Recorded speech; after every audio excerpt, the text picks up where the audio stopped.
കേരളത്തിൽ എറണാകുളം നഗരത്തിനും വൈപ്പിൻ ദ്വീപിനും മധ്യയായി കൊച്ചി കായലിൽ സ്ഥിതി ചെയ്യുന്ന 3 കിലോമീറ്റർ നീളവും 1 കിലോമീറ്റർ വീതിയുമുള്ള ഏകദേശം 12,000 ജനങ്ങൾ അധിവസിക്കുന്ന മനോഹരമായൊരു ദ്വീപാണ് വല്ലാർപാടം.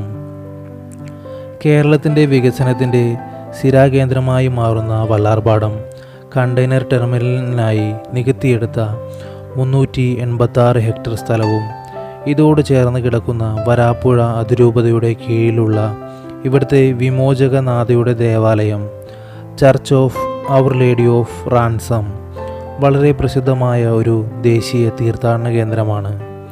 കേരളത്തിനകത്തുനിന്നും പുറത്തുനിന്നും നാനാജാതി മതസ്ഥരായ ഭക്തജനങ്ങൾ വല്ലാർപാടത്തമ്മ എന്ന പേരിൽ പ്രസിദ്ധയായ പരിശുദ്ധ കന്യകാമറിയത്തിൻ്റെ മധ്യസ്ഥ സഹായം തേടി ദ്വീപിലേക്ക് വരുന്നു. 1228 ഓഗസ്റ്റ് 10 9-ാം ഗ്രിഗോറിയോസ് മാർപ്പാപ്പയുടെ അംഗീകാരത്തോടുകൂടി വിമോചകനാഥയുടെ പേരിൽ ഒരു സന്യാസ സഭ യൂറോപ്പിൽ ആരംഭിച്ചു. വിമോചകനാഥയുടെ തിരുനാൾ എല്ലാവരും സെപ്റ്റംബർ 24 ആഘോഷിക്കണമെന്ന് അദ്ദേഹം കൽപ്പന പുറപ്പെടുവിക്കുകയും ചെയ്തു. വല്ലാർപാടത്തമ്മയുടെ മനോഹരവും അത്ഭുതകരവുമായ ചിത്രം വിമോചകനാഥയുടേതാണ്. വാസ്കോഡഗാമയുടെ നേതൃത്വത്തിലുള്ള പോർച്ചുഗീസുകാർ 1524 കൊണ്ടുവന്ന് സ്ഥാപിച്ച ഈ ചിത്രം ദേവാലയത്തിൻ്റെ പ്രധാന അൾത്താരയുടെ മുകളിൽ ഇന്നും കാണാം. ഈ ചിത്രം പരിശുദ്ധാരൂപിയുടെ നാമത്തിലുണ്ടായിരുന്ന പഴയ ദേവാലയത്തിലാണ് ആദ്യമായി സ്ഥാപിച്ചത്. 1676 വെള്ളപ്പൊക്കത്തിൽ ഈ ദേവാലയം നശിച്ചുപോയി. ചിത്രം കായൽ പരപ്പിൽ ദിവസങ്ങളോളം ഒഴുകി നടന്നു. പലരും ഇത് വീണ്ടെടുക്കുവാൻ ശ്രമിച്ചെങ്കിലും അത് തെന്നിമാറിപ്പോയിരുന്നതിനാൽ അവർക്കത് കിട്ടിയില്ല. അങ്ങനെയിരിക്കെ കൊച്ചി മഹാരാജാവിൻ്റെ മുഖ്യമന്ത്രിയായിരുന്ന പാലിയത്ത് രാമൻ വലിയച്ഛൻ കായലിൽ കൂടി വഞ്ചിയിൽ ചേന്നമംഗലത്തേക്ക് പോകും വഴി ഈ ചിത്രം കാണുകയും ഇതെടുക്കുന്നതിന് വേണ്ടി വഞ്ചി അടുപ്പിച്ചപ്പോൾ അദ്ദേഹത്തെ അത്ഭുതപ്പെടുത്തിക്കൊണ്ട് ഈ ചിത്രം താനെ അദ്ദേഹത്തിൻ്റെ കൈകളിൽ വന്നു ചേരുകയും ചെയ്തു. ഇതിന് എന്തോ ദൈവികത ഉണ്ടെന്ന് മനസ്സിലാക്കിയ അദ്ദേഹം ഇത് വല്ലാർപാടത്തെ ക്രിസ്ത്യാനികളെ തന്നെ ഏൽപ്പിച്ചു. കൂടാതെ ഉദാരമതിയായ അദ്ദേഹം പുതിയൊരു ദേവാലയം തീർക്കുന്നതിന് വേണ്ടി വിശാലമായൊരു സ്ഥലം കരമൊഴിവാക്കിക്കൊണ്ട് അവർക്ക് നൽകി. അദ്ദേഹം നൽകിയ സ്ഥലത്താണ് ഇന്നത്തെ മനോഹരമായ ദേവാലയം സ്ഥിതി ചെയ്യുന്നത്. അദ്ദേഹം ദാനം ചെയ്ത കെടാവിളക്ക് അദ്ദേഹത്തിൻ്റെ ഈശ്വരവിശ്വാസത്തിൻ്റെയും മാതൃഭക്തിയുടെയും ഒളിമങ്ങാത്ത പ്രതീകമായി 300-ലേറെ വർഷം കഴിഞ്ഞിട്ടും അൾത്താരയിൽ ഇന്നും കെടാതെ കത്തി നിൽക്കുന്നു. 1752 മെയ് മാസത്തിൽ വല്ലാർപാടം സ്വദേശിയും നായർ സമുദാംഗവുമായ പള്ളിയിൽ ദേവു എന്ന മീനാക്ഷി അമ്മയും 3 മാസം പ്രായമായ മകനും വല്ലാർപാടത്ത് നിന്ന് മട്ടാഞ്ചേരിയിലേക്ക് കൊച്ചി കായലിലൂടെ വഞ്ചിയിൽ യാത്ര ചെയ്തുകൊണ്ടിരിക്കെ കൊടുങ്കാറ്റിൽപ്പെട്ട് വഞ്ചി മറഞ്ഞു. വല്ലാർപാടത്തമ്മേ, ഞങ്ങളെ രക്ഷിക്കണമേ, എന്നെയും കുഞ്ഞിനെയും അമ്മ രക്ഷിച്ചാൽ ഞങ്ങൾ എന്നും അമ്മയുടെ അടിമകളായിരിക്കാമെന്ന മീനാക്ഷി അമ്മയുടെ പ്രാർത്ഥന മാതാവ് കേട്ടു. വികാരിയച്ഛനുണ്ടായ സ്വപ്നമനുസരിച്ച് 3-ാം ദിവസം കായലിൽ വലയെറിഞ്ഞപ്പോൾ അമ്മയെയും മകനെയും ജീവനോടെ ലഭിച്ചു. ഈ സംഭവം മനുഷ്യ മനസ്സുകളിൽ നിന്ന് ഒരിക്കലും മായരുതെന്ന് ആഗ്രഹിച്ച് മീനാക്ഷി അമ്മയുടെയും കുഞ്ഞിൻ്റെയും ചിത്രം പ്രസ്തുത വിമോചകനാഥയുടെ ചിത്രത്തിൽ വരച്ചു ചേർത്തതോടുകൂടെ വല്ലാർപാടത്തമ്മയുടെ ചിത്രം പൂർത്തിയായി. അന്നു മുതൽ എല്ലാവരും, പ്രത്യേകിച്ച് ജലമാർഗം യാത്ര ചെയ്യുന്നവരും മത്സ്യത്തൊഴിലാളികളും തങ്ങളുടെ സുരക്ഷിതത്വത്തിനായി വല്ലാർപാടത്തമ്മയെ ആശ്രയിച്ചു പോരുന്നു. മീനാക്ഷി അമ്മ വാക്കുപാലിച്ചു. അവരും മകനും ജ്ഞാനസ്നാനം സ്വീകരിച്ചു. മേരി എന്നും യേശുദാസ് എന്നും പേർ സ്വീകരിച്ചുകൊണ്ട് വല്ലാർപാടത്തമ്മയുടെ അടിമകളായി ഭജനയിരുന്നും പ്രാർത്ഥിച്ചും ദേവാലയത്തിൽ തന്നെ മരണം വരെ കഴിഞ്ഞുകൂടി.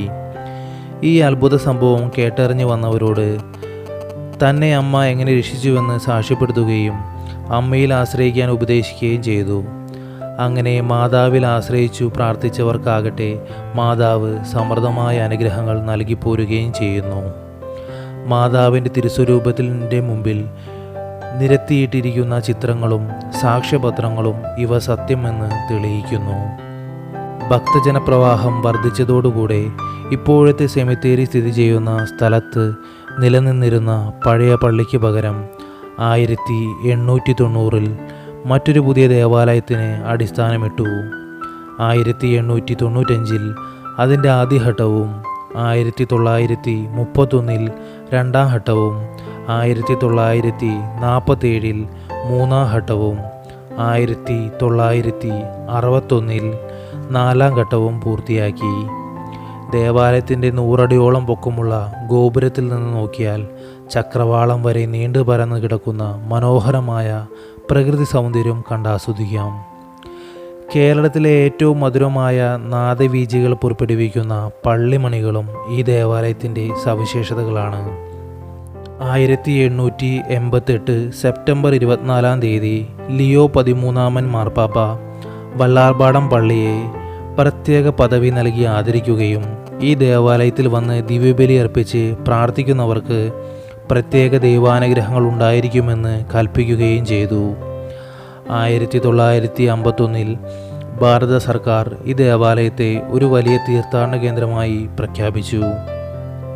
2002 കേരള സർക്കാർ ഈ ദേവാലയത്തെ പ്രമുഖ ടൂറിസ്റ്റ് കേന്ദ്രമായി പ്രഖ്യാപിക്കുകയും ടൂറിസം ഡിപ്പാർട്ട്മെൻറ്റ് മനോഹരമായ ഈ ദേവാലയത്തിൻ്റെ ചിത്രങ്ങൾ പുറത്തിറക്കുകയും ചെയ്തു. ബസലിക്ക പദവിക്ക് മുന്നോടിയായി CBCI ഈ ദേവാലയത്തെ 2004 സെപ്റ്റംബറിൽ ദേശീയ തീർത്ഥാടന കേന്ദ്രമാക്കുകയും 2004 ഡിസംബർ 1 പരിശുദ്ധ പിതാവ് ജോൺ ബോൾ രണ്ടാമൻ മാർപ്പാപ്പ ഈ ദേവാലയത്തെ ബസിലിക്കയായും ഉയർത്തി. പരിശുദ്ധാരൂപിയുടെ നാമത്തിൽ ഏഷ്യയിൽ ആദ്യമായി സ്ഥാപിക്കപ്പെട്ട ദേവാലയമാണ് വല്ലാർപാടത്തെ ആദ്യത്തെ പള്ളി. അതിനാൽ എല്ലാ വർഷവും ബെന്തക്കുസ്ത ദിനത്തിൽ പരിശുദ്ധാത്മാവിൻ്റെ തിരുനാൾ ഇവിടെ ഉത്സാഹത്തോടെ ആഘോഷിച്ചു വരുന്നു. വല്ലാർപാടത്തമ്മയുടെ തിരുനാളാകട്ടെ സെപ്റ്റംബർ 24 ആയിരക്കണക്കിന് ആളുകൾ തങ്ങളെ വലയ്ക്കുന്ന രോഗം, ദാരിദ്ര്യം, തൊഴിലില്ലായ്മ, അപകടം, ദുശീലങ്ങൾ, മാനസിക പ്രശ്നങ്ങളായ ഭയം, സംശയം, വെറുപ്പ്, കുറ്റബോധം, പ്രതികാരം, നിരാശ എന്നിവയിൽ നിന്ന് വിമോചനം നേടുന്നതിന് വേണ്ടി വല്ലാർപാടത്തമ്മയുടെ അടുത്ത് വരുന്നു. അവർക്കൊക്കെ അത്ഭുതകരമായ വിധത്തിൽ അമ്മ അനുഗ്രഹങ്ങൾ നൽകി പോരുകയും ചെയ്യുന്നു. വല്ലാർപാടം പള്ളിയിലെ പ്രധാന നേർച്ചകൾ: അടിമ സമർപ്പണം. ഈ ദേവാലയത്തിലെ തനതായ തിരുക്രമമാണിത്. മീനാക്ഷിയമ്മയും മകനും മാതാവിൻ്റെ അടിമകളായി ദാസരായി മരണം വരെ ജീവിച്ചു. ആ ഓർമ്മ നിലനിർത്തുന്നതോടൊപ്പം അവരെ എന്ന പോലെ തങ്ങളെയും ജീവിതാന്ത്യം വരെ സകല വിപത്തുകളിൽ നിന്നും കാത്തു സംരക്ഷിക്കണമേ എന്ന അപേക്ഷയോടെ അമ്മയ്ക്ക് തങ്ങളെ തന്നെ സമർപ്പിക്കുന്ന തിരുക്രമമാണിത്. ഇവിടെ വരുന്ന ഭക്തജനങ്ങൾ വൈദികരുടെ മുമ്പിൽ മുട്ടുകുത്തി നിൽക്കുന്നു. വൈദികർ അവരുടെ ശിരസിൽ കൈവച്ച് പ്രാർത്ഥിക്കുകയും അമ്മയ്ക്ക് അടിമകളായി പ്രതിഷ്ഠിക്കുകയും ചെയ്യുന്നു. കേരളത്തിലെ നാനാജാതി മതസ്ഥർ സന്താന സൗഭാഗ്യത്തിനു വേണ്ടിയും സുഖപ്രസവത്തിനു വേണ്ടിയും കുഞ്ഞുങ്ങളുടെ ആരോഗ്യത്തിനും ദീർഘായുസിനു വേണ്ടിയും ഈ നേർച്ച നേർന്നു വരുന്നു. ഒരിക്കൽ മാതാവിന് അടിമയായി പ്രതിഷ്ഠിക്കപ്പെട്ടയാൾ എല്ലാ വർഷവും അത് നവീകരിക്കുന്നതിന് വല്ലാർപാടത്തമ്മയുടെ സന്നിധിയിൽ എത്തിച്ചേരുന്നു. പള്ളിയും മുറ്റവും അടിച്ചു വൃത്തിയാക്കൽ. ആ ജീവനാന്തം വല്ലാർപാടത്തമ്മയുടെ അടിമയായി സ്വയം സമർപ്പിച്ച മീനാക്ഷിയമ്മ ഈ ദേവാലയവും പരിസരവും വൃത്തിയായി സൂക്ഷിക്കുന്നതിന് അതീവ തൽപരയായിരുന്നതിനെ അനുസ്മരിച്ചുകൊണ്ട് ഭക്തർ ആത്മീയ ജീവിതത്തിലും ഭൗതിക ജീവിതത്തിലുമുള്ള മാലിന്യങ്ങൾ നീക്കി തരണമെന്ന അപേക്ഷയോടെ പള്ളിയും മുറ്റവും അടിച്ചു വൃത്തിയാക്കുന്ന നേർച്ച ഇന്നും ചെയ്തു പോരുന്നു. ബോട്ട്, വഞ്ചി എന്നിവയുടെ ആശീർവാദം. കേരളത്തിൻ്റെയും തമിഴ്നാടിൻ്റെയും തീരപ്രദേശങ്ങളിൽ താമസിക്കുന്ന എല്ലാവരും, പ്രത്യേകിച്ച് ബോട്ടിലും വഞ്ചിയിലും ജോലി ചെയ്യുന്ന മത്സ്യത്തൊഴിലാളികൾ വർഷത്തിലൊരിക്കലെങ്കിലും തങ്ങളുടെ ബോട്ടുകളും വഞ്ചികളുമായി വല്ലാർപാടത്ത് വന്ന് അവ മാതാവിന് സമർപ്പിച്ച് അനുഗ്രഹം യാചിക്കുന്നു. ചോറൂണ്. തൻ്റെ കുഞ്ഞിൻ്റെ ആദ്യ ചോറൂട്ടിനായി പോകുമ്പോൾ വഞ്ചി അപകടത്തിൽപ്പെടുകയും അത്ഭുതകരമായി രക്ഷപ്പെടുകയും ചെയ്ത മീനാക്ഷി അമ്മ തൻ്റെ മകൻ്റെ ചോറൂണും അമ്മയുടെ സന്നിധിയിൽ തന്നെ നടത്തി. ഇന്നും നിരവധി മാതാപിതാക്കൾ തങ്ങളുടെ കുഞ്ഞോമനകളുടെ ആദ്യ ചോറൂട്ടിനായി വല്ലറപാടത്തമ്മയുടെ സന്നിധിയിലെത്തുന്നു. പ്രത്യേകിച്ച് രണ്ടാം ശനിയാഴ്ചകളിലാണ് ഇത് നടക്കുന്നത്. വിദ്യാരംഭം. കേരളത്തിലെ വിദ്യാരംഭ ദിനമായ വിജയദശമി നാളിൽ ദിവ്യജ്ഞാനത്തിൻ്റെ സിംഹാസനമായ പരിശുദ്ധ വല്ലാർപാടത്തമ്മയുടെ തിരുനടയിൽ കുഞ്ഞുങ്ങൾ ആദ്യാക്ഷരം കുറിക്കുന്നു.